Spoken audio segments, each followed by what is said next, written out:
to play some videos from our series and event sponsors, SGV, Accenture, BPI, Sendit, and Tim Hortons.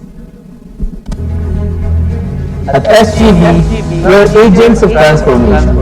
Our mission is to advise and support businesses on their growth journey and to help them effectively navigate in a disruptive world. We shape our people to be lifelong learners and highly trained, multidisciplinary professionals who act as trusted business advisors and thought leaders. Our people embrace their mission to support businesses and build for the future. Not just their own future, but that of our people, our society, and our planet. We are agents of transformation, shapers of lasting learning. We are innovators and problem solvers. We are thinkers and doers. We are SGV. SGV. We nurture leaders and enable businesses for a better Philippines.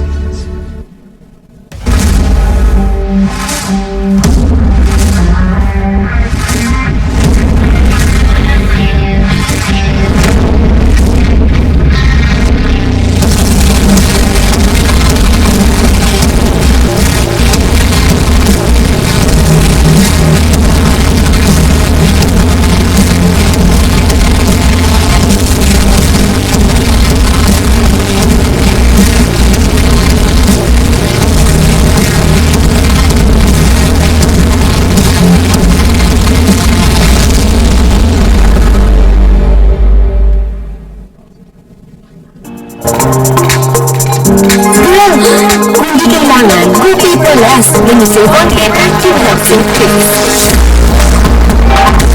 Lalo na kung nag-BPI ka, discreet ka pa. At mga online services, para sustainable tayo. With BPI, create small steps, we can make a big difference. Let's take sustainable steps today and be ready for tomorrow. Ever stop and ask yourself, how does Tim Hortons get that perfect cup of coffee? Our coffee story started more than 50 years ago, in 1964, and we've continued to strive for the perfect coffee ever since. It all starts at the farm. Tim Hortons coffee comes from some of the top-growing, high-altitude harvest regions like Colombia and Indonesia. We work with local partners there to select the best pick of each harvest. These partnerships help us ensure we're not buying generic Arabica beans, but rather top quality, 100% premium Arabica ethically sourced coffee beans.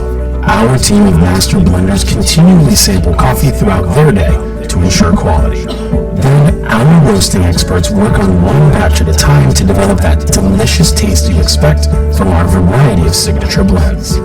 Once our coffee arrives in your local store, it's freshly ground and brewed into your favorite hot or cold beverage, and paired with our signature donuts and bite-sized Timbits. A lot of care goes into crafting your perfect Tim Hortons cup. Enjoy.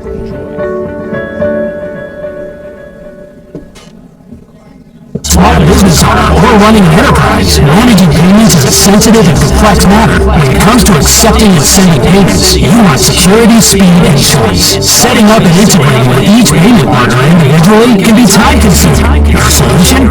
Zendit, a secure payment gateway that simplifies online transactions for every business.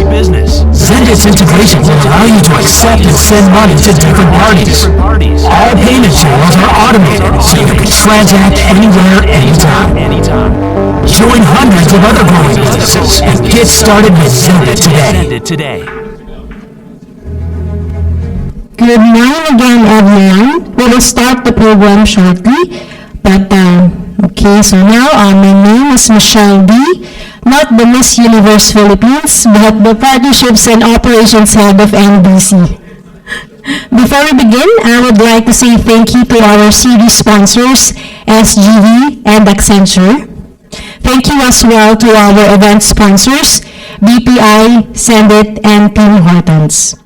I would like to acknowledge the presence of our sponsors attending this morning, starting off with the Chairman and Managing Partner of SGV, Mr. Wilson Tan. Wilson, thank you for being with us today. We also have here our Country Managing Director of Accenture, Ambe Tiao. Good morning, Ambe. Also joining us from Team Hortons, their Chief Financial Officer, G.D. Bowling. Oh, okay. It's not it, sorry. I guess she'll be coming here shortly. And our Head of Sales of Sendit, Dan Godinez. Good morning, Dan. Joining us also from our MBC board members, our Chairman, Mr. Ed Chua. Sir Ed, good morning. Also, Ms. Riza Mantaro. Because this is our final major event before Christmas and our last membership meeting event before the year ends, we're injecting some holiday spirit with the raffle. So we'll be starting off with some jolly Christmas cheers for everyone. 5 lucky participants will take home gift cards from store specialist SSI and gift certificates from Team Hortons, both worth 10,000 pesos each. So, to draw and announce the winners, I would like to call on our membership and events head, Bianca Malonzo Castro. Bianca. Morning, everyone. So, this is our last event for the year, so we just want to spread joy and happiness to everyone. For the first winner would be our early bird attendee. So when we call your name, please stand up. Don't have to go to the stage. We'll be giving you your gift certificates right after this event. So our early bird attendee is Miss Grace Sorangon from John Clements. Congratulations. Okay. So I have here the fishbowl for the names of the participants in the room. So if you're here, please just raise your hand. Okay. So for our first winner is Mr. Gaurav Mishra of Sun Life. Are you here? Congratulations. Our third winner would be Mr. Mark Forsyth of Orange and Bronze. Present? Okay, perfect. Congratulations. Our fourth winner for our raffle is Tom Gomez of Sandit. Tom, are you here? He's outside. Okay, so he's here. Congratulations, Tom. And then our last winner is Mr. Adam Green of Orange and Bronze. Not present, so we have to do one more. And okay. One last is Mr. Christophe Lejeune of Sika Philippines. Not present. Okay. Alright, so our last winner. There's a suspense for the last winner. Okay.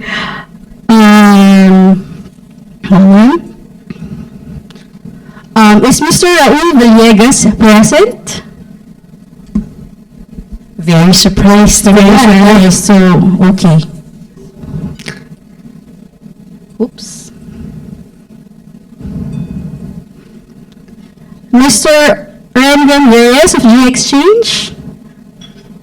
Parang you don't want to win, huh? That's the last one. Okay. Let's do one more. Okay. So, I hope you're here. Miss Carolina Carlos of RI Chemical. Not also present.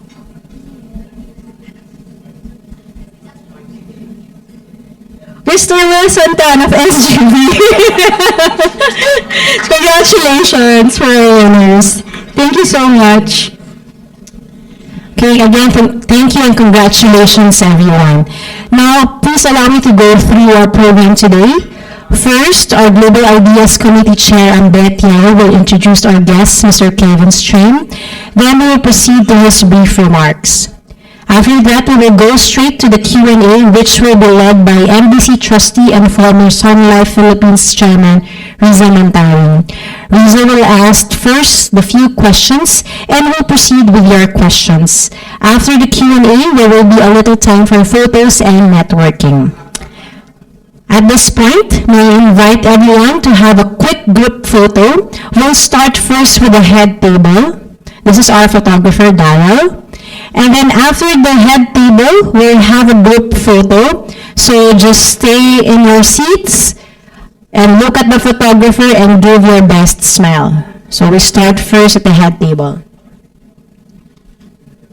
Okay, for everyone, please look at Daryl, our photographer, and give your best smile. 1, 2, 3, smile. Thank you. I would like to call on our Global Ideas Chair, Ambet Tiaro, for the welcome remarks.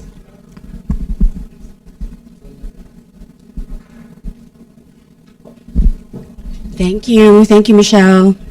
Good morning, everyone. On behalf of the Makati Business Club and the board members who are present today, it is my pleasure to welcome all of you to today's event. I'm very pleased to welcome our main guest and speaker, Kevin Strain, CEO of Sun Life, a top 15 life insurer in the world, top 3 in Canada, and number 1 in the Philippines.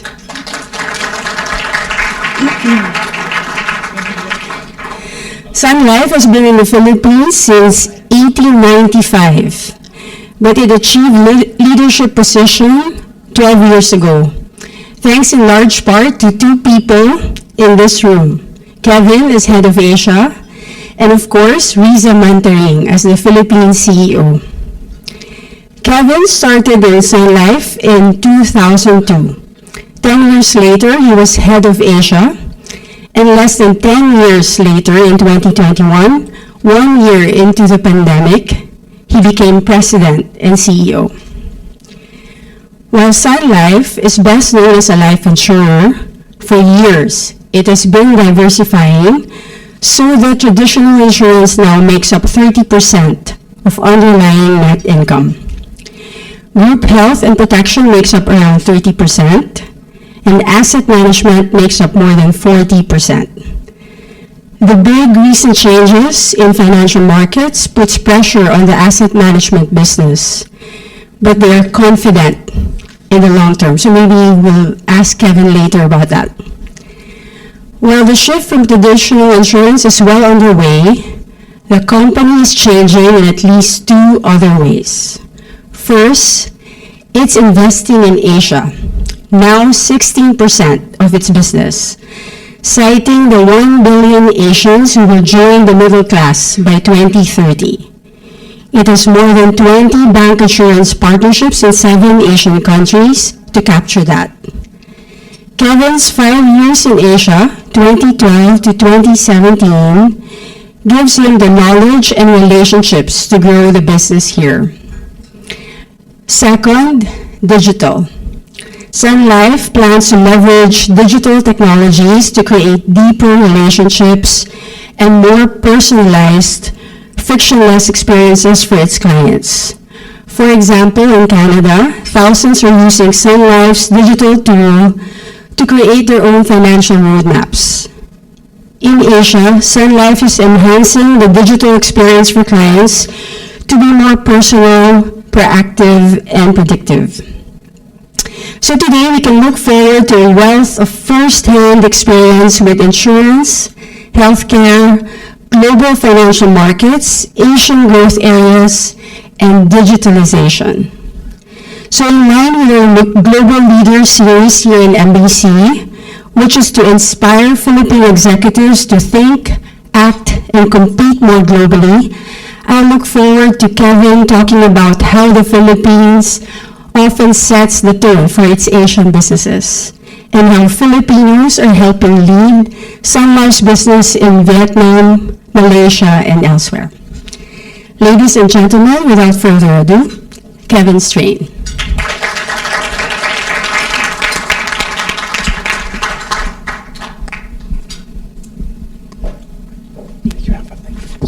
Thanks. All right. Thanks. Oh, thank you.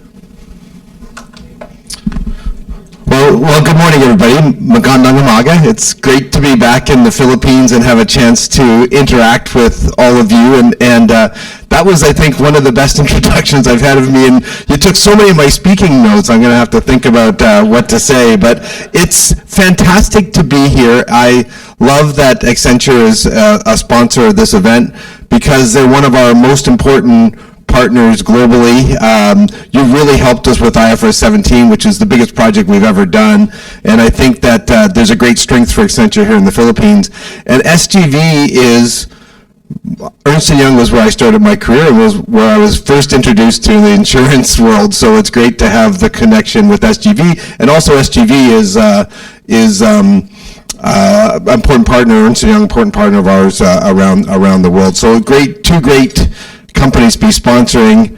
I would be neglectful if I didn't note that Tim Hortons is also a sponsor of this event. So as a good Canadian who loves Tim Hortons and the brand that they bring around the world, it's great to see that Tim Hortons is also here. You know, for me, it's a real honor to share this podium with Riza here in the Philippines. I don't think there's anybody else who's inspired me as much in my time in Asia as Riza's done. So she better be nice to me when she's up here. So it's and you always know that if you're not doing a great job speaking, that Riza's going to pick it up and carry it for you. So there's no pressure on Riza today to carry this. So I'm going to, if I click this, sorry, which is just the middle one? The left side. Oh, this one. Oh, this one. Got it. Okay. See if this clicks over. Okay. So my first slide is just a little introduction to Sun Life. And if you look at Sun Life around the world, it is, as was noted earlier, a top 15 insurance company globally by market cap and a top 25 asset management company globally by market cap. We're quite unique around the world in that we are closing in on, now equity markets coming down have impacted this ratio, but closing in on 50% asset management, 50% insurance. And in fact, even in our insurance business, we're rapidly becoming a health company as well as an insurance company. I understand United Health was the speaker that you had the last time. They have a model that in some ways, from an insurance perspective in the places that we compete, we're doing some similar things that United Health is doing. So I would have loved to have heard the presentation from United Health. I think that's quite interesting. But we've created this incredible balance between the two.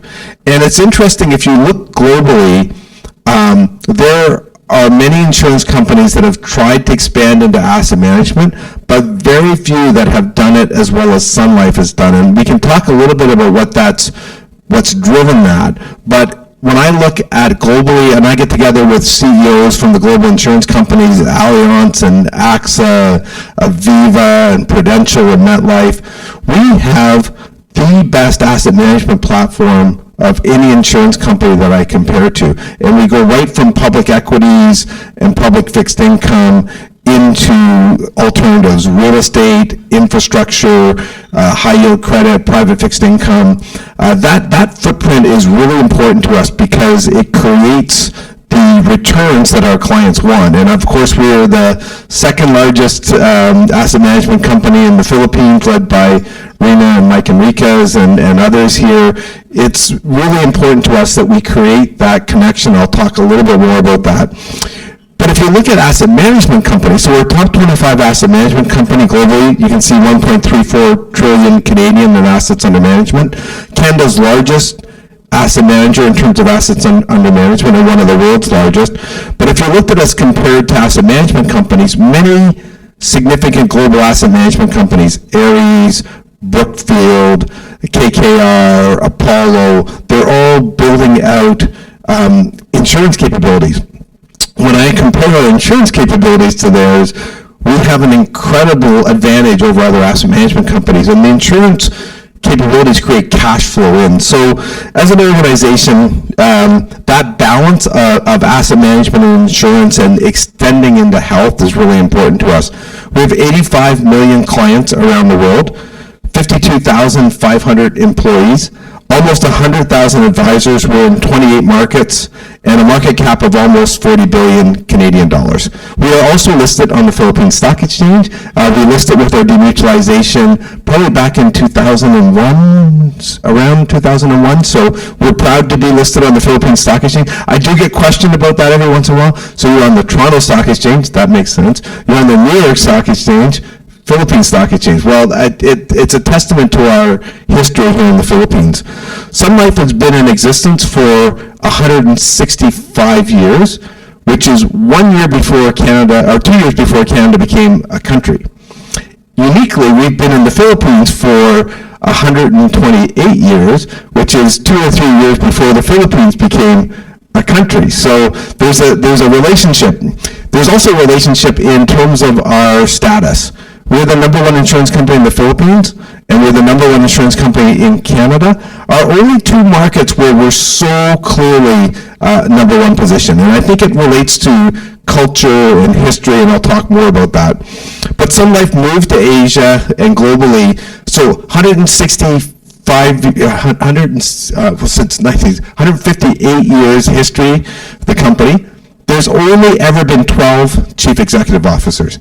In the history of the company, I'm the 12th CEO, which is an amazing stat when you think about it. That consistency of leadership, I think, has been really important. And our leadership, if you can think about this, 158 years, over 130 years ago, this small Canadian business that started in Montreal started to move globally. And we started to move to United States and to Asia. We came to Asia over 130 years ago. Hong Kong is our longest sort of standing position in Asia. But one of the things that really excites me about this global footprint is there are so many things that are happening around the world that if you don't have a global view, and I know that that's part of the thesis here for the Makati Business Club, if you don't have a global view, you're not going to get a sense of things that are happening in other markets that you might want to adopt. And one of the things I keep telling my team is that for 130 years, the flow of product ideas mostly went from North America to Asia. The flow of technology we use mostly went from North America to Asia. People like me went from North America to Asia. The next 130 years of Sun Life, the flow is going to be exactly the opposite. It's impossible not to be. That technology is going to flow from Asia to North America. Product ideas are going to flow from Asia to North America. And people. There's just too much opportunity in Asia for that not to be the case. If you look at our strategy, and I'm going to touch a little bit on our strategy. I think there's... Yeah, this way, sorry. If you look at a few things that I'm trying to do as the CEO, and I stepped back and looked at where we were as a company and where we were trying to evolve to. And it was interesting. One of the first things I did as a CEO to sort of say, okay, we're going to reset the strategy, but your strategy is about delivering on your purpose as a company. So I went out and I started to ask people about our purpose, which is helping clients achieve lifetime financial security and live healthier lives. And I started to say to people, should I be changing our purpose? We're more of a health company now. We're 50% asset management.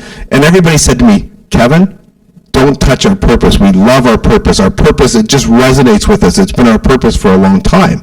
And so I said, okay, that's great. Tell me, after about 20, 30 people telling me this or more, I started to think, okay, people really love our purpose, and I think I can build on that. So I started to say, well, give me the client examples where we help them achieve lifetime financial security, where we help them to live healthier lives. And it dawned on me that we had this great purpose, but we weren't always living it from an impact standpoint. So we're trying to evolve from a company that really loves its purpose to is truly purpose-driven, so that when we come into the office every day, we're thinking about our purpose, and are we helping our clients? And as we build our strategies, are we helping our clients? For a long time, the insurance industry and Sun Life were predominantly distribution and product-centric. We're shifting to a focus on client and client outcomes aligned with our purpose. And one of the things we're starting to do is start to measure positive financial actions, positive financial outcomes, positive health actions, and positive health outcomes. And that focus on the client is key to our strategy. We've been and the folks in the room here from Sun Life would recognize this, we've been an insurance company. We've not thought of ourselves as a health company or even largely as an asset management company. We've been an insurance company, and as an insurance company, we had 4 pillars: Canada, US, Asia, and asset management.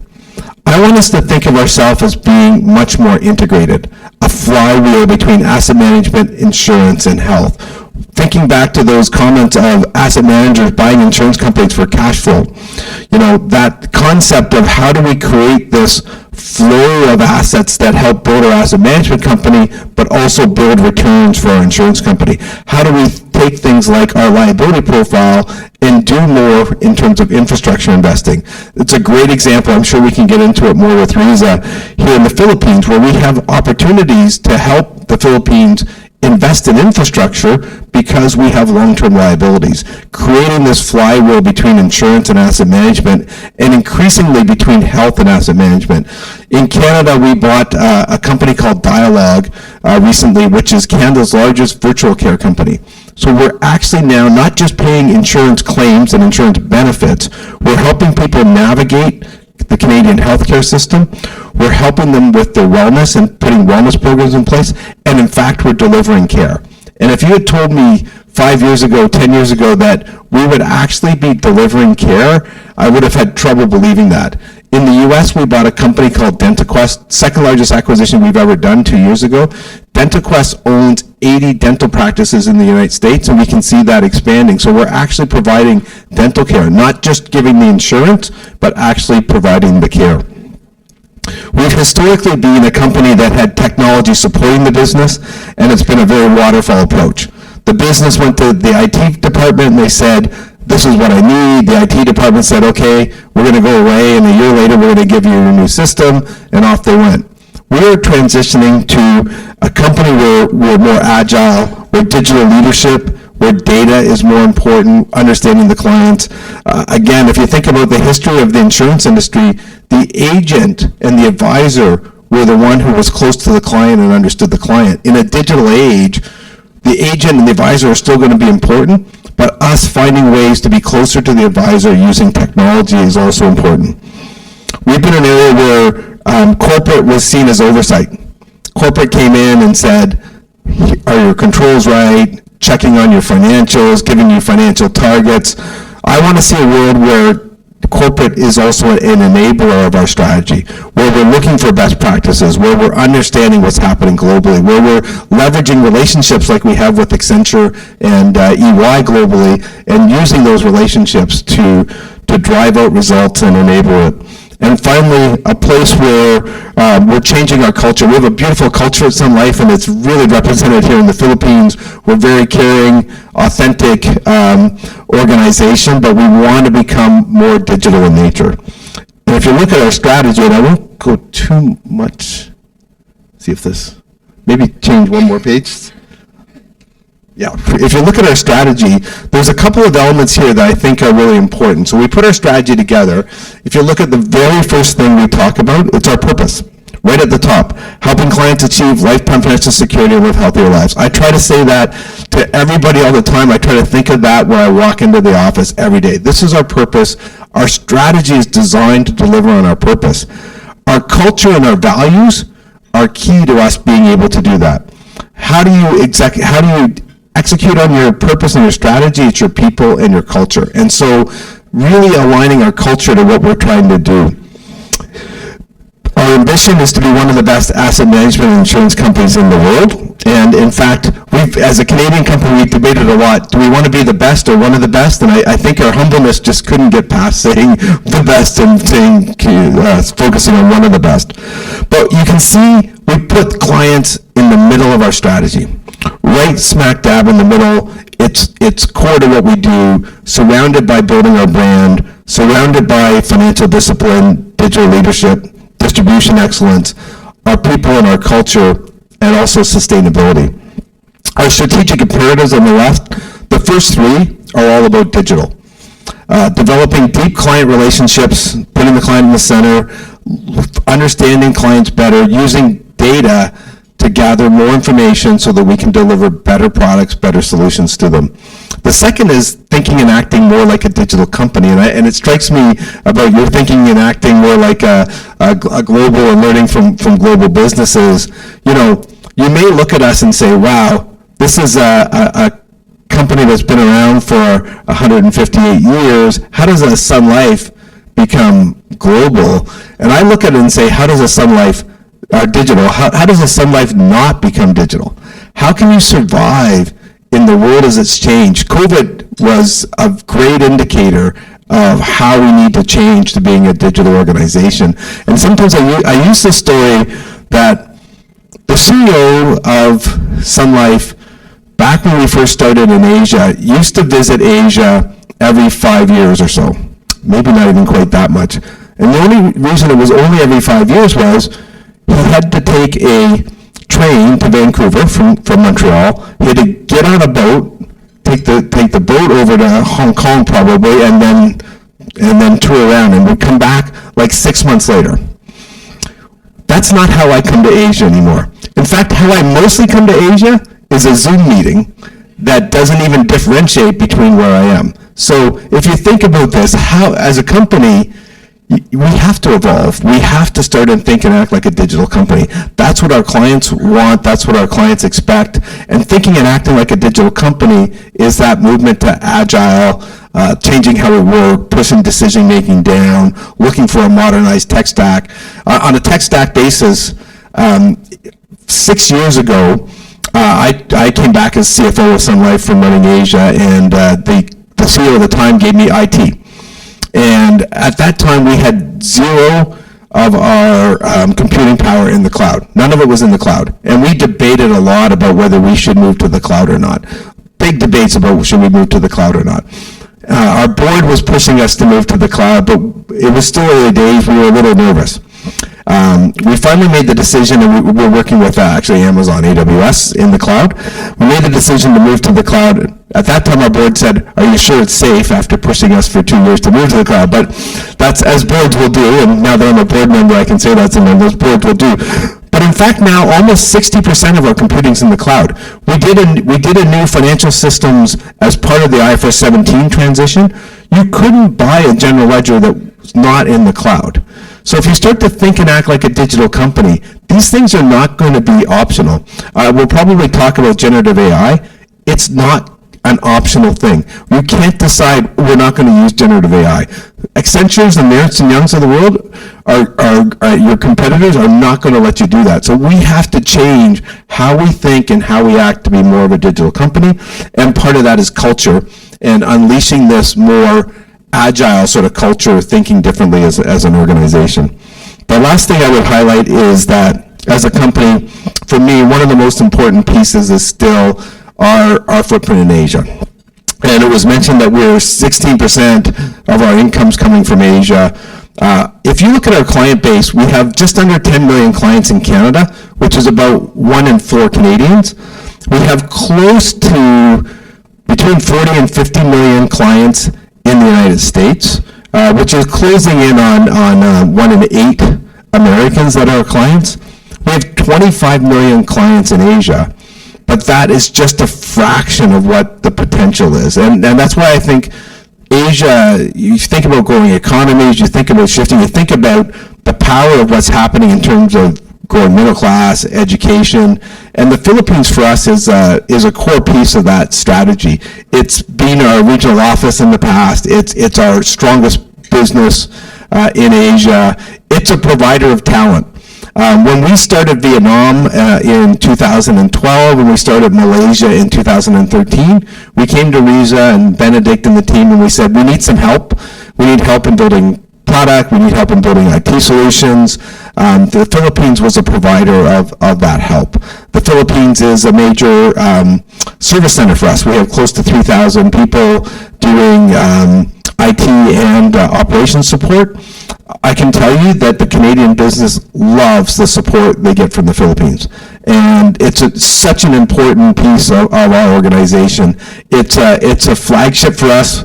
When I go out and when I was running Asia and now as the CEO, when we want to introduce partners around Asia to the strength of the company, we take them to the Philippines. When we want to show them how to run an agency, we take them to the Philippines. It's such an important piece of what we're doing and part of how we're growing. And I think we're unique. If you look at the other major insurance companies in Asia, they get their power from Hong Kong, China, Singapore. We get ours from the Philippines. And we're proud to be Philippines-powered as an organization. So with that, I think I've probably hit my time limit on presentation. I'll invite, I guess, Riza up to do an interview. I get to ask Riza questions as well, I think, so that's good. Thank you, Kevin. May I invite you to please kindly take one seat on stage? Yes, you can sit on side. Thank you. So leading our conversation is Ms. Riza. Just very quick, I don't know, I'm sure she doesn't need further introduction, but just for everyone's information, Ms. Riza Mantaring served as the president of Sun Life Philippines from 2009 to 2018. So yeah, take it away, Ms. Riza. You see, Riza brought up an iPad and I brought up paper. So who's thinking and acting like a digital leader? It's already making me look bad. Okay, I've been looking forward to this interview. Kevin was my boss for 5 years, and this is the first time I get to interrogate him. It's not the first time. So in an interview you did a few months ago, you reiterated this, Kevin. You emphasize the importance of scale and being global in today's business environment.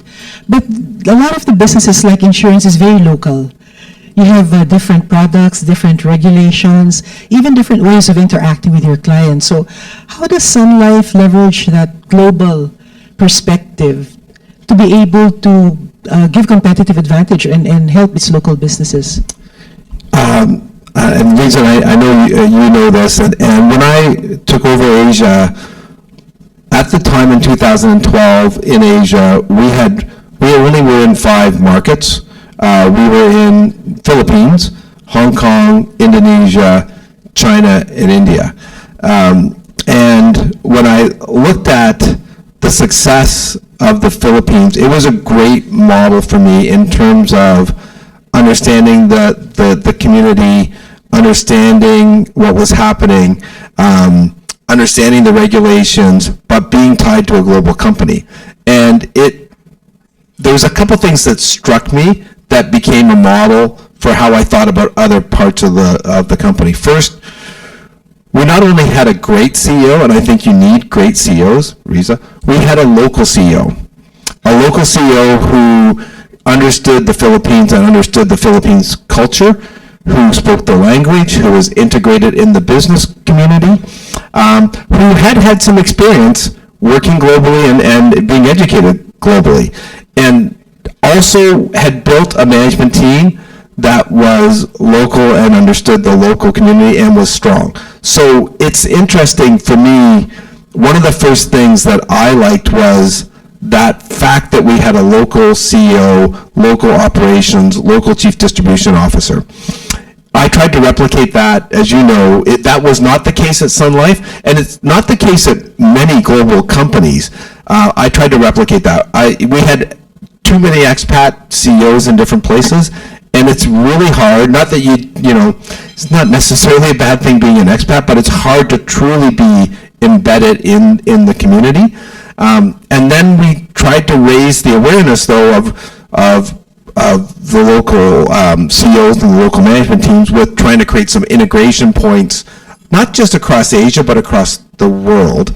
I did always try to balance that with CFO who had either global experience or been tied to the company, or chief risk officer or chief actuary. You had Benedict here who had worked in the US and India and China and those sorts of perspectives. So I think that commitment to having local leadership is really, really critical, but making sure that the local leadership has access to what's happening in other parts of the world. I also know, whether encouraged by me or not, that my strong CEOs had their own group that talked. And you would talk to Uli and to Wim and to the other CEOs and understand what's going on. And I think that's great. Like, if you can create your own communities where the Philippines is talking to Hong Kong and Vietnam and Canada, that's also really good.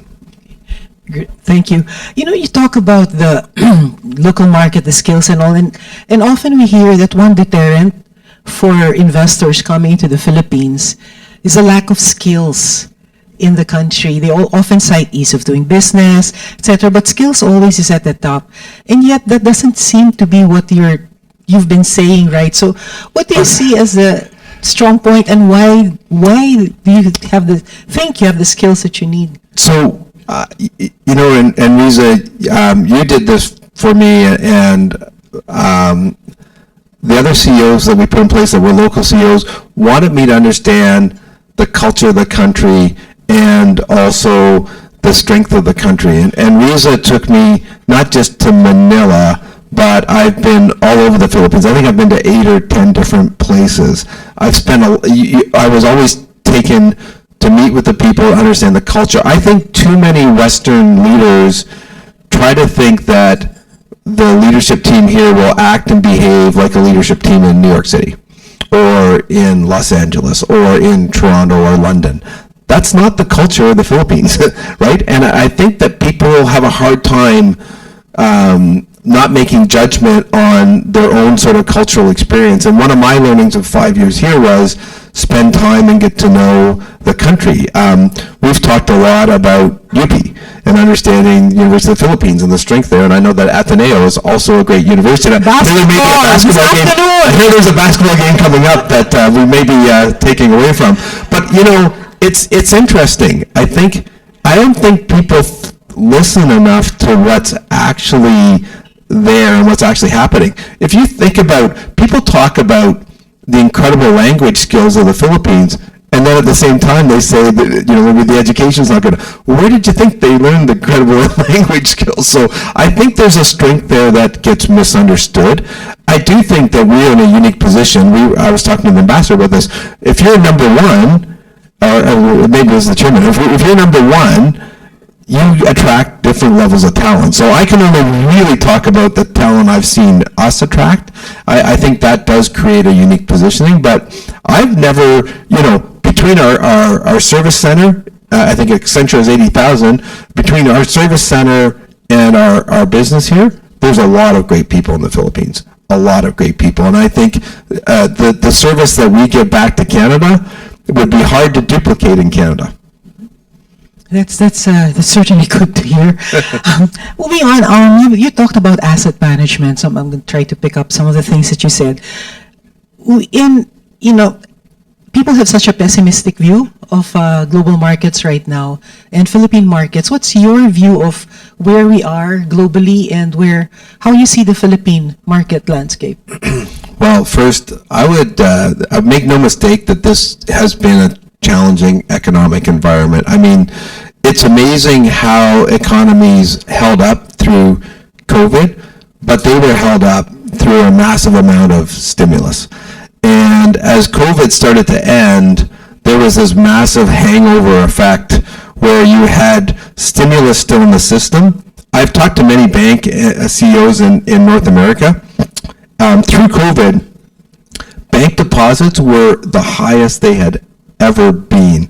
The support of governments, the ability for businesses to work remotely was amazing. So as an insurance company, we had modeled pandemics for many, many years. That's the thing that an insurance company was most afraid of, a pandemic and what would it do.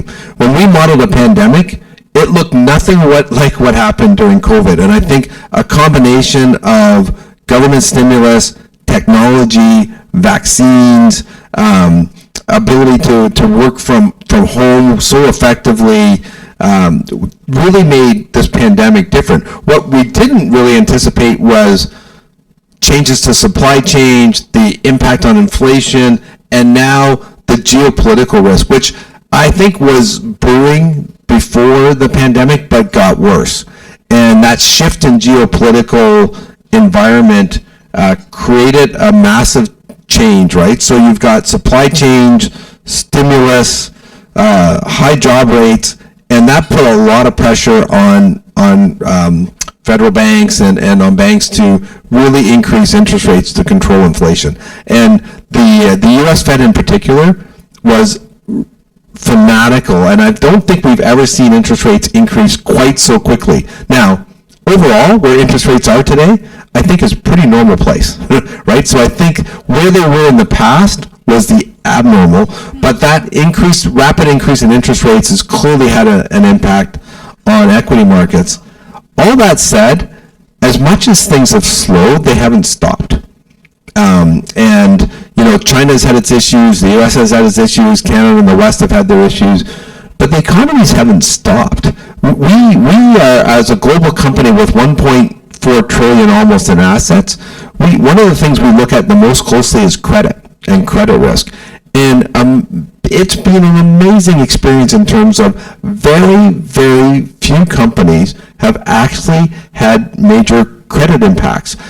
So I personally am a little bit of the belief that equity markets will have a headwind until interest rates come down. There is a slowing of economies that's happened from the interest rates going up. The federal bank is going to, if they get inflation under control, they're going to bring the short end of the curve down to create a more normal yield curve. And you still have lots of jobs in the U.S., a diverse economy, jobs coming back into the U.S. U.S. is still a major driver of economic growth. So I'm not. I think it's a tougher time, but I'm not a doomsday sayer. That's certainly that's encouraging to hear for us here. I'll ask one more question, and then maybe we'll open the floor to the audience for questions. You talked about technology and really the massive changes that have occurred because of COVID. Changes in consumer preferences, changes in employee behavior, where now you have employees refusing jobs if they can't work from home, and then generative AI coming in. So how is Sun Life staying ahead of all these changes? What are the things you've taken from the pandemic and maybe continue to influence the company today? And then the other one, I think, which is on everyone's mind with AI and analytics and all, and quantum computing in the horizon, how do you ensure that you put the guardrails in place for the company so that you don't fall over the cliff implementing all these new technologies? It's coming out of the Spanish flu in the West was universal healthcare. So coming out of the Spanish flu, the UK, countries like Canada created universal healthcare. Coming out of COVID is hybrid work. And I don't think hybrid work is going away. But what we're trying to do is sort of say it's hybrid work, because sometime in the office is really important. And whether it's 2 days, 3 days, 4 days, we could debate. As a CEO, you probably love seeing more and more people in the office. I was in the Hong Kong office on Monday. It was completely packed. It warmed my heart to see it completely packed.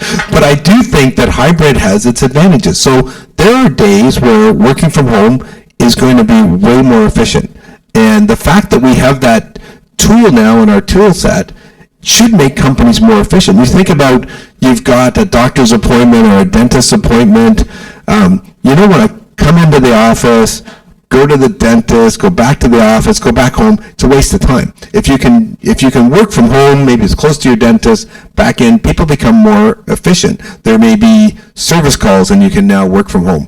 But coming into the office as a hybrid is also an important thing, because that's where you learn the culture. That's where you start to feel really attached to the organization. That's where you bump into a Riza or a Benedict in the elevator and you get sort of charged up. So this combination of hybrid, I think, is super important coming out of COVID, and how to work differently. We all learned how to work from home. I remember in the first few weeks of COVID, the executive team for Sun Life, and I think executive teams around the world did the same thing. Executive teams, teams into the organization did the same thing. Every Sunday night we'd have a check-in call and say, how are you doing? 6 months later, it's like, why the heck were we asking how are you doing? You're just working from home. It's not like the end of the world, right? But it was such an unusual sort of thing. So I think that we've now been trained on how to work differently, and I think that's a really positive thing if companies can harness it. And that's one of the things we're trying to do, is to sort of say, listen, it's hybrid. You work where you're most efficient, but you also got to follow our purpose and client. And so there are times when you have to be in the office and sort of driving that out. Certain areas that's easier than other areas. And on the technology front, like I said, the pivot to cloud, it's impossible not to have made that pivot, and that's going to continue. The same thing with generative AI. And so one of the things we're trying to do is we're experimenting with different generative AI solutions. We're doing some things in contact centers. We're doing some things with programming. We're doing some things with creating requests for proposals. We're doing some things with marketing. It's really interesting. We're working with AWS. We're working with other partners. We're just about to roll out the AWS version of ChatGPT to 29,000 employees so that they can use it on their desktops. And so I think this concept today of experimenting with these things is going to be important, and they are going to evolve quickly. I think if we do this Makati Business Club session 5 years from now with me and Riza, it will be like cloud. We'll be talking about generative AI increasing both the effectiveness and the efficiency of the company. 5 years from now, we might not be sitting here. It might be humanoids talking. Okay. Any questions from the audience?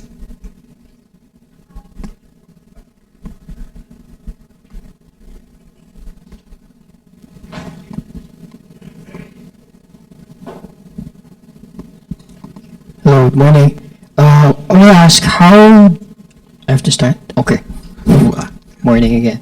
How do you strike or keep or maintain the balance between continuously innovating and meeting consumers or customers where they are? Because for sure there are markets that are not as tech exposed than another market, right? Thank you. Yeah, I think it's a great question. I would say that it's interesting.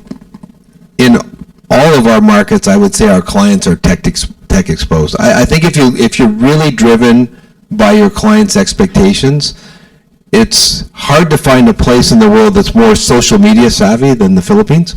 And we were talking yesterday, I guess Facebook's free to everybody, right, in the Philippines. So it's hard to find a place that's more social media savvy than the Philippines and Asia. I think about my dad, right? My dad is 82. He never used a computer in his working life. He's on his iPad now 12 hours a day, right? Researching and looking up stuff, and maybe not 12, but he's on all the time. And, you know, it's just across everyone. I think it's hard to find anybody who's not effectively using technology today, and that's the expectation. But for us, it's also putting the client at the center and allowing the client to choose how they deal with us. So if they want to meet face-to-face with an advisor, they can do that. If we got to give options to the client that meet the client how they want to be met. And I think keeping that client focus is important to do that. But in every business, we have to up our game on the technology. The shifting to agile way of working is also important, right? This concept of somebody has a product idea and 12 months later the product's introduced, that's not the way that the future is going to be. It has to be driven by people who are very close to the client, making small changes, minimum viable products that can be pivoted to and can be learned from and can be adjusted. And I think that change in way of working is really important to, again, being really, really client focused. So it's to me, if you look at what the developing world, they call the developing world, there's been massive leaps in how technology is used in India, in China, in the Philippines. So I actually don't ever want to see us use not doing that as an excuse. Our goal is to put the client at the center, give them options, but technology is going to be increasingly one of them. And we have issues of developing that no matter where we are. I was using an example in Canada. We have development to do in Canada to build out things. I bet you we'll be ahead of Canada in many ways in the Philippines over time. Wow. Introduce yourself. Okay. Hi, my name is Carol Dominguez. I'm from John Clements. Thanks very much for the very interesting presentation. What struck me is about You talked about how you moved from a company with a strong purpose to a company with that is truly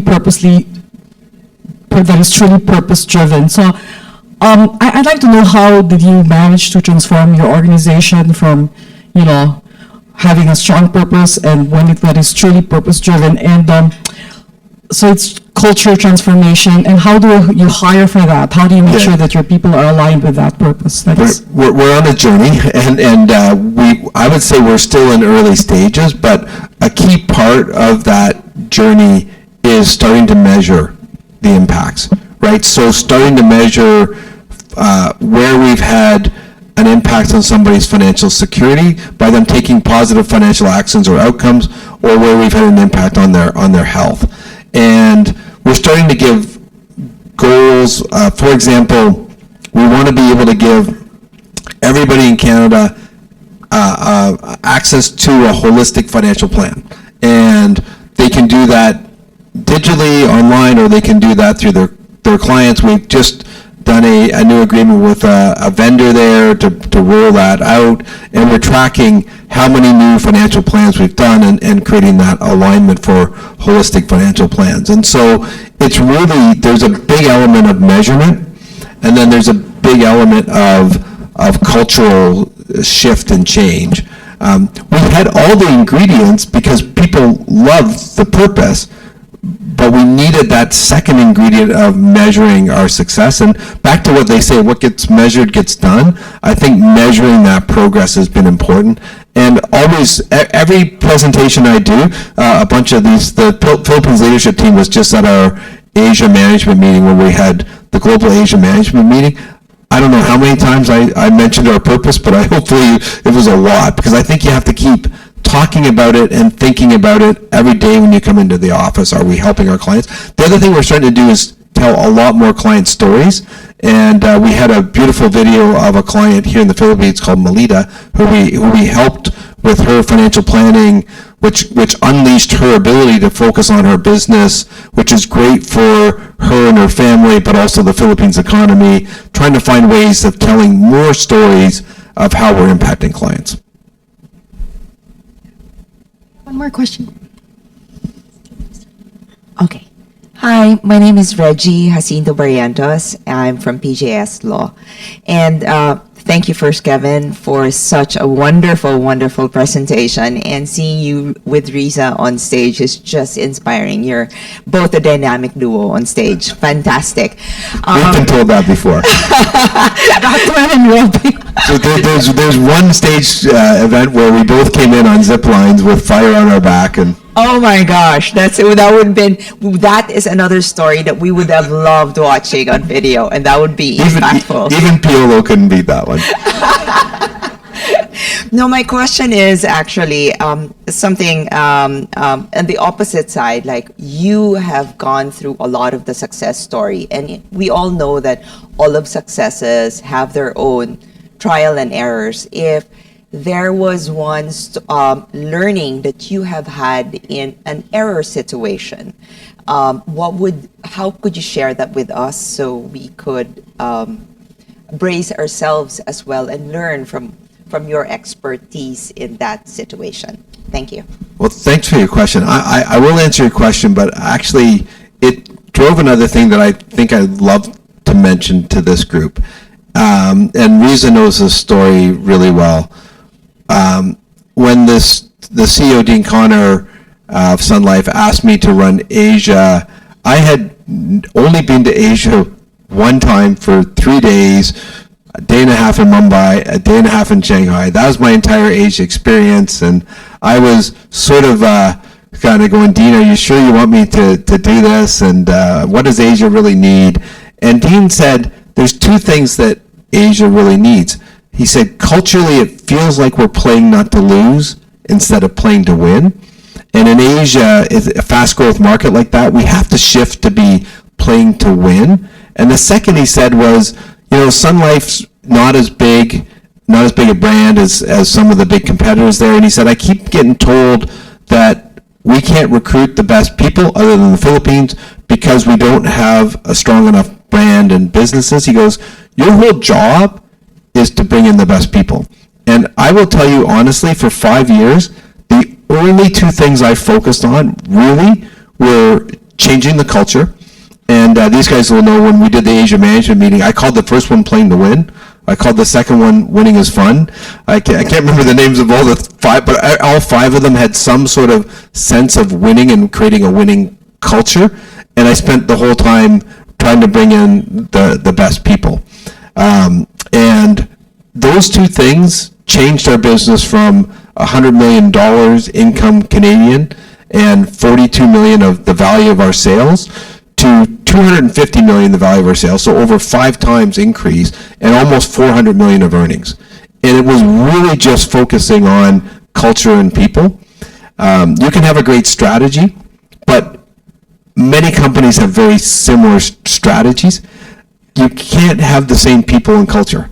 That's the one thing that doesn't exist. And so I think if you really focus on people and culture, especially in growing markets like the Philippines, huge difference. If you had a learning of where, you kind of know right away if somebody's working out, and oftentimes because we're people and we care and you want to have that empathy, you probably try to fix things longer than you should. When you know that it's not working, you have to make the change. And I think that that's a mistake that we all make, and sometimes we continue to make it because you kind of fall back on that empathy, but you have to remember you have to have empathy for the business too. And when you know that something's not working, I think fixing it is the most important thing. It's actually one of my other learnings I will say really quickly, right? I keep telling people problems don't age well. So if you have a problem, the faster you fix it, the better it is. The longer you wait to fix it, the worse it gets. Problems never get better with time. Problems only get worse with time. And so rapidly fixing things when they're wrong is just so important to success. And that's kind of one of the things I've tried to learn as well. No, I think that's a very valuable thing for us to hear because in the Philippines in particular, I think many people have difficulty letting go of non-performers. So, yeah. It's a hard thing to do, and if you like doing it, just maybe step back and assess yourself and say, why do you like doing it? But if you're not doing it, you have to make the same assessment because you're not being fair to the business, and long term, you're not being fair to them. So I think doing it with empathy, dealing with it the right way, but these things have to be dealt with.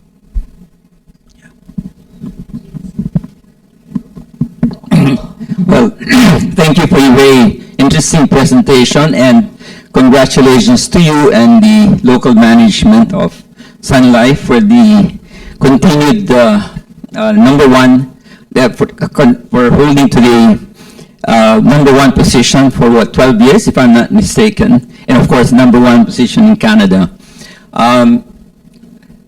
My question is, in the more developed economies, there seems to be greater pressure for financial institutions to put money into ESG investments. I was wondering, what's been the experience of the Canadian life insurance companies with regard to ESG investments, and Sun Life in particular? How have you done with regard to ESG investments? Thank you. We think that sustainable investing is very aligned to what we're trying to do. And if you think about shifts in climate, shifts in economies, truly being sustainable in terms of investing. So we've made commitments in terms of new sustainable investments we'll be making. We've made commitments in terms of directionally how we think about sustainable investing. It's certainly a big topic.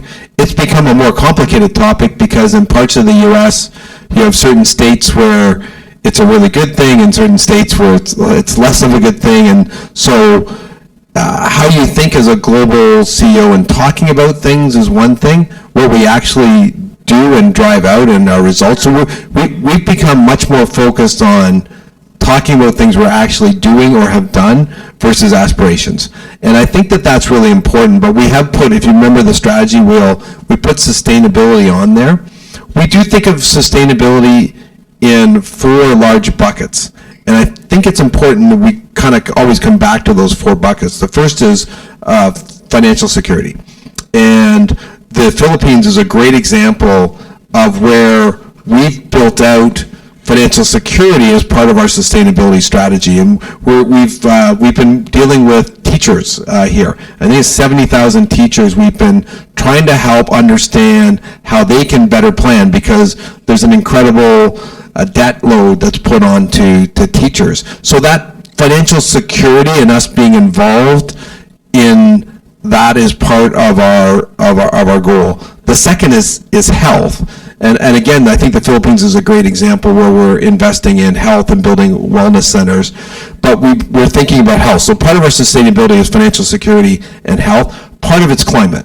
And part of climate is investing in climate, plus our own commitments to carbon neutrality and how we think about that. And then part is being a trusted corporation. And it's just, in fact, the diversity of our teams, the diversity of our business, the way we conduct our business. And again, in the Philippines, we have an incredible example of giving back to the communities where we operate. And I remember Risa coming to me and saying, Kevin, what I'd like to do for our 120th anniversary in the Philippines is not a big party to celebrate. It's not a big media event.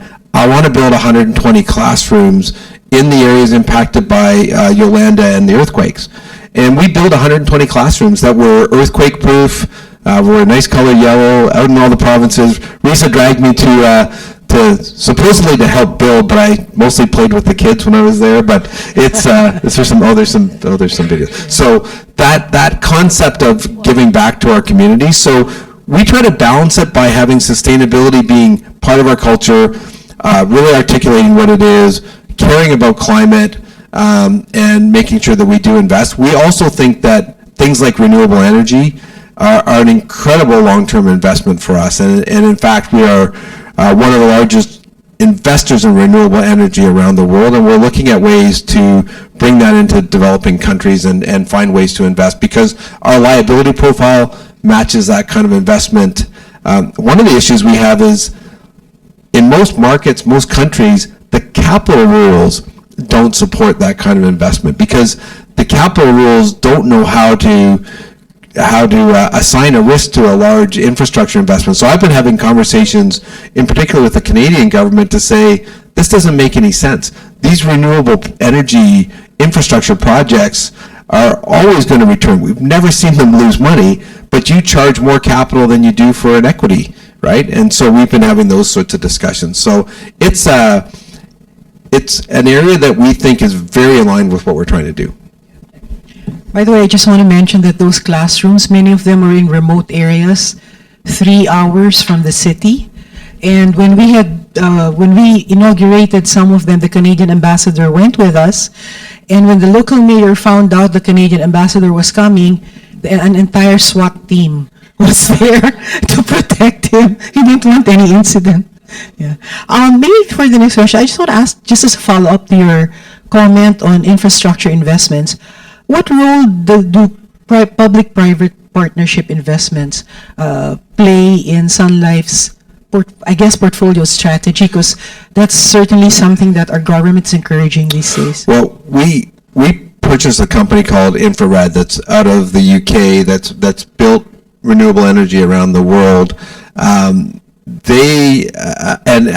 currently the Canadian government has a commitment of 5.5 billion Canadian dollars for helping developing countries build renewable energy. So we're having discussions with them to sort of say, are there places that we can partner to create sort of this long-term giving back to the communities that we do. So it plays an important role, Risa. I think that the combination, if you are, one of the things we've been saying to the Canadian government, if you are going to go into a developing country, one of the important things is to have a footprint there and have an understanding and have local representation, because we all know that that sort of local knowledge can be very helpful in making sure that what you're trying to do actually gets done.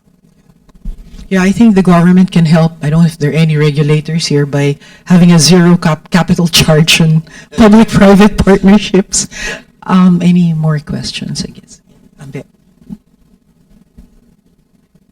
One of the problems that governments have with capital charge, really quickly, is that these are not public vehicles, so they have to rely on internal ratings.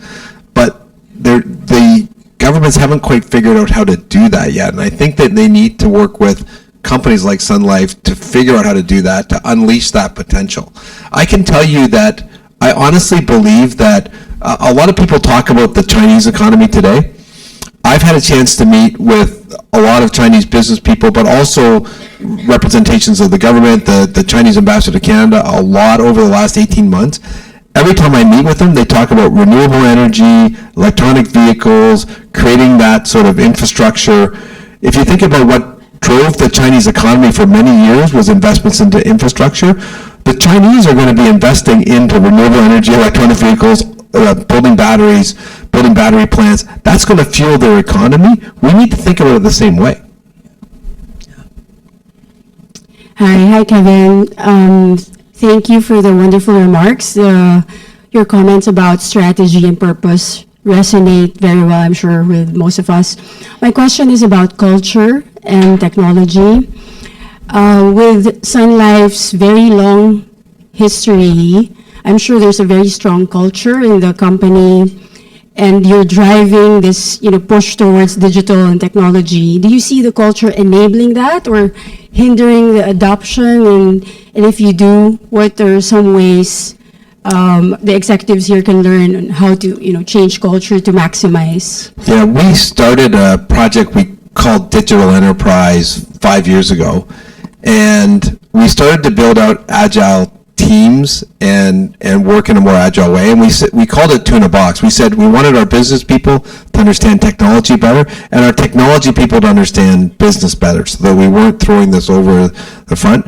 We started with a small set of teams first, and what we found was people loved working in an agile environment, and the newer people who were coming into the company actually only wanted to work in an agile environment.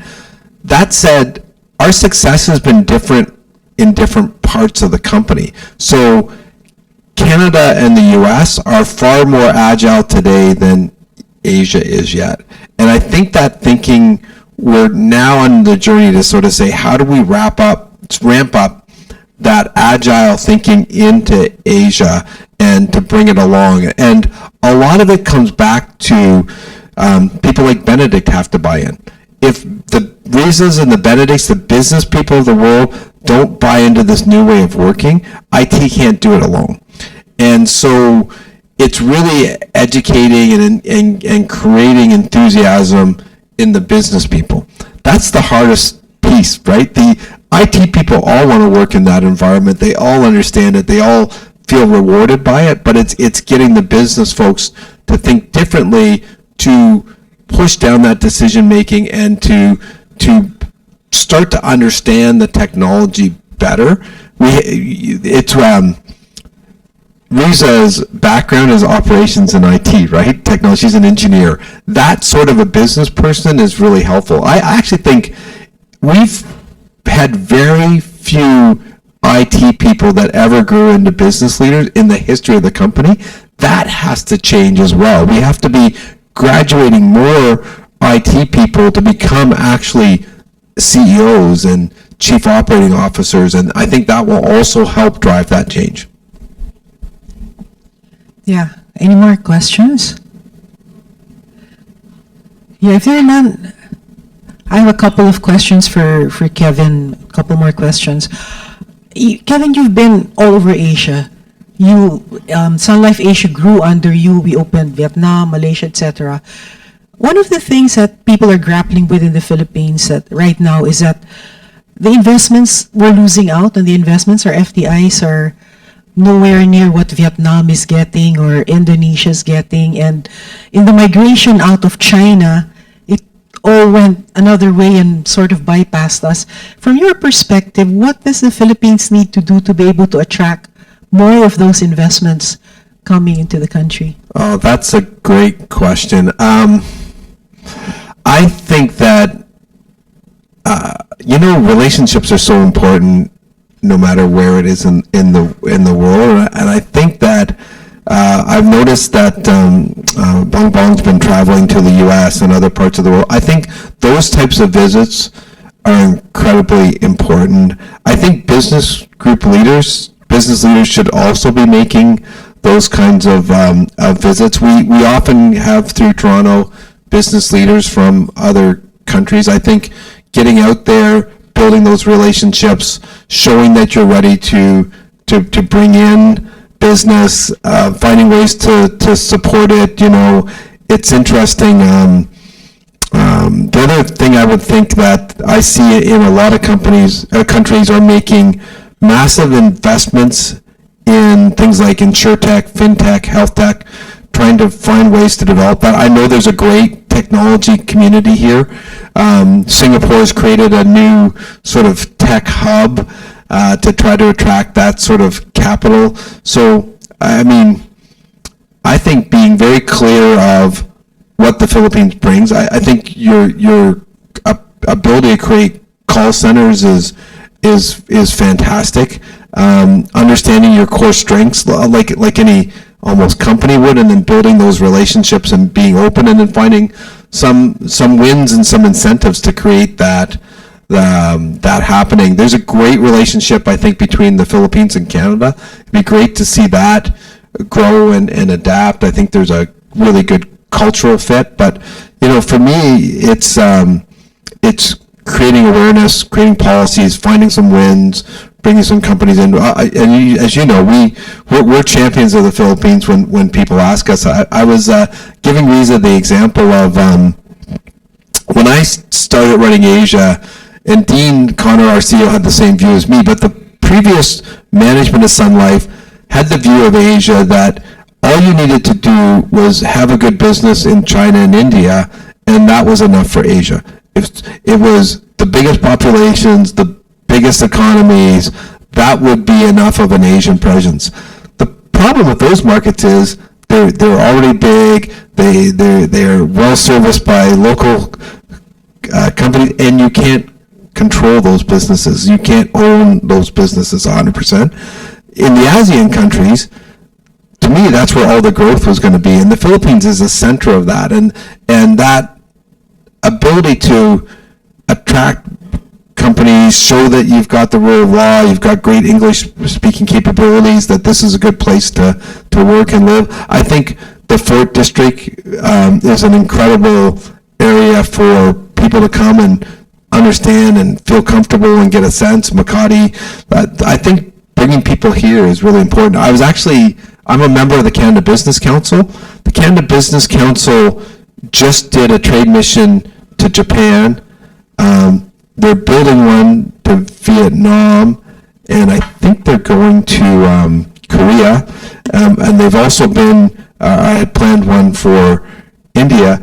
Philippines isn't on that list. So maybe I can bring that back and say, hey, why is the Canada Business Council not doing one to the Philippines?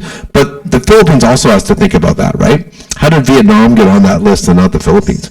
Honestly, this should be a place the Canada Business Council is doing a trade mission. The senior Canadian Trade Commissioners here, Guy Bolo. So, is it okay? Yeah. So the idea. So the next tranche is going to be Vietnam and Malaysia, and then in November it'll be the Philippines. Okay, that's great. So heads up to everyone in the room that we will be leading this delegation. Will be Canada's Minister of International Trade, Minister Ng, covering a variety of sectors. Ranging from clean technologies, renewable energy. We want to see defense and security in that, ICT, of course, food, agriculture, agri-tech. So a lot of different activities. Next year's the 75th anniversary of bilateral relations, so a lot of activities going to be taking place in 2024. I do have a quick question for you, if I may, sure. And I'll take this opportunity. Thank you for being an advocate of ASEAN writ large, but specifically the Philippines. We are doing our best at the embassy to try to increase awareness in Canada of the fact that the Philippines today is not the Philippines of even just 2-3 years ago. There's been a lot of positive developments in terms of economic reforms, the amendments of the PSA Act, the importance that the President is putting on public-private partnerships. I'm wondering if you have any thoughts in terms of how to encourage the broader business community in Canada, right? In July, I think you participated when there was the economic managers that went to Canada, the Secretary of Finance and so on. And that was fantastic to raise the profile of the Philippines in our financial center, right, in Toronto. But I think there's a lot of work that has to be done in Canada, across the country, to try to promote the Philippines. They have, of course, Philippines have beautiful beaches, wonderful people, and but capitalize on the fact that we have over 1 million Filipinos in Canada, and what we can do to tap into that diaspora to build business relations. So any thoughts on that would be great. Yeah, no, I actually was out of the country when the delegation came, but there was a number of senior people from Sun Life who did meet with the delegation when they were there. I think just again, being consistent, being there, showing up, finding wins, advertising the wins when we have them, and celebrating the wins, celebrating the Sun Lifes of the world that have been here 120 years. It's, I always love coming to the Philippines because I think many people in Asia, and certainly in the Philippines, think we're a Filipino company, not a Canadian company, right? And I think that's the way you got to get to. But not enough Canadians actually know, not enough Canadian business knows. So I'll take that away. Maybe I'll speak to something at the Canada Business Council. Goldie Hyder runs the Canada Business Council. I'll talk to Goldie to see if we can highlight the Philippines sometime. Because there's so much opportunity here, and I do think it's underestimated. Yeah, I'll just ask one quick final question, just something a bit lighter, I think. You're an athlete, Kevin. You play football. He plays football, by the way. Plays football with our staff until midnight when the rest of us want to sleep already. So, how has that influenced your philosophy as a leader? What have you brought from sports, what learnings into the business?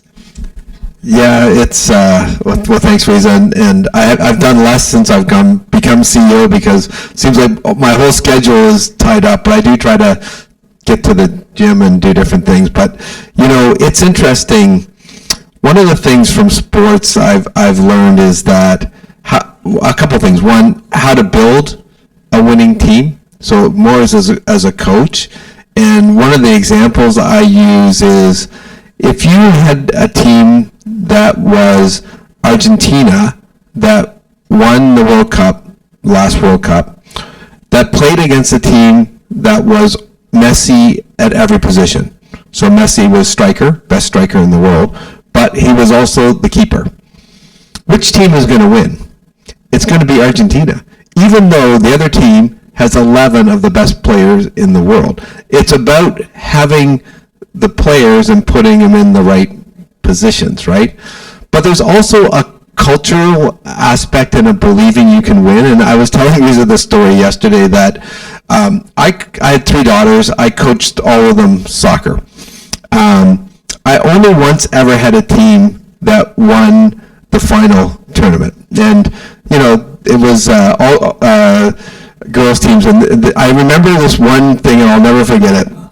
I had this group of 11-year-old girls, and I actually thought they'd started the year not so good, but by the end of the year, they'd really grown as a team. And at the year-end tournament, it was the only time I've ever really done this in my life. I gathered all the girls around, and I was squatted down, and I said, okay, girls, how many of you think we can win this tournament this time? How many of you believe it? Put your hand up. And not one of the girls put their hands up. And I said, girls, come on, I really believe you can win. Look at how we've developed. Look at the capabilities we have. Look at how we're playing. I really think that we can win this tournament. Come on. How many of you think we can win this tournament? Come on, put up your hands. And they all put up their hands. And you could see it, just trying to inspire them to believe that they could win. And we actually did win that tournament. And I was telling this to Reese yesterday. As a coach, the 8 years I coached kids, I always played all the kids the same amount of time.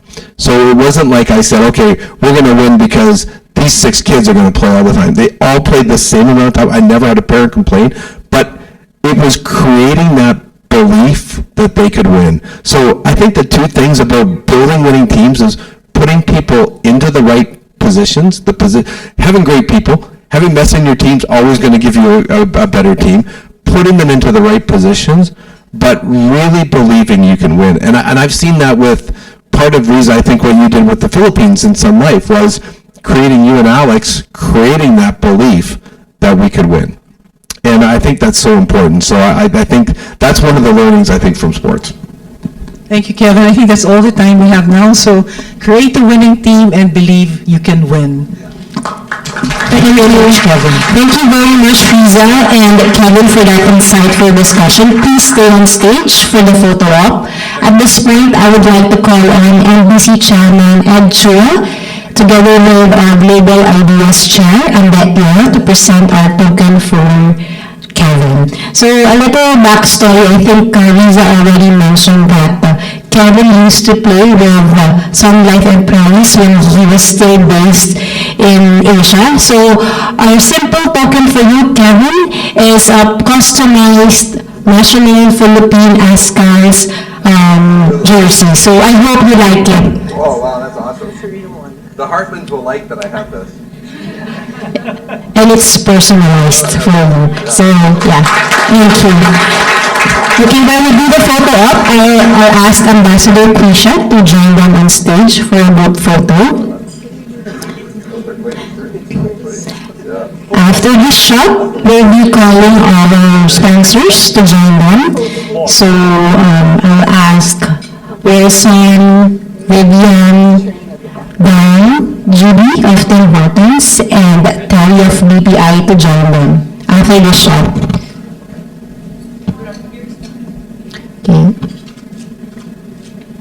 Okay, I'll ask Wilson, Vivian, Judy, Dan, and Terry to join them on stage.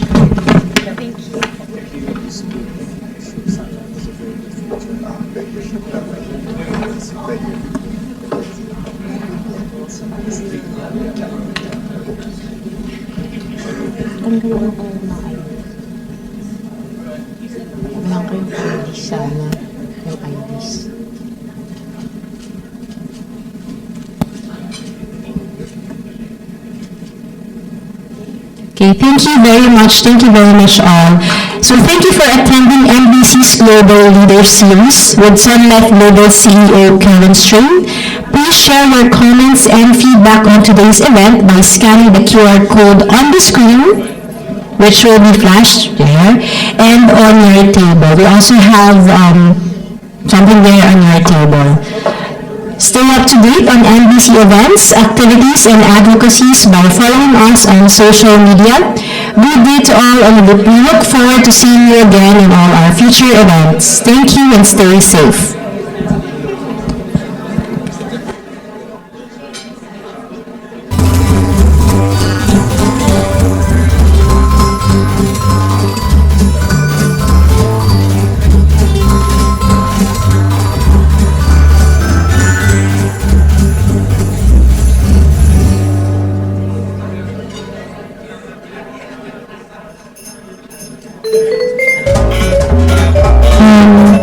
Sorry, just to, for those who were, the names were drawn earlier, may I ask you to please stay? We'll give you your gift cards. Thank you.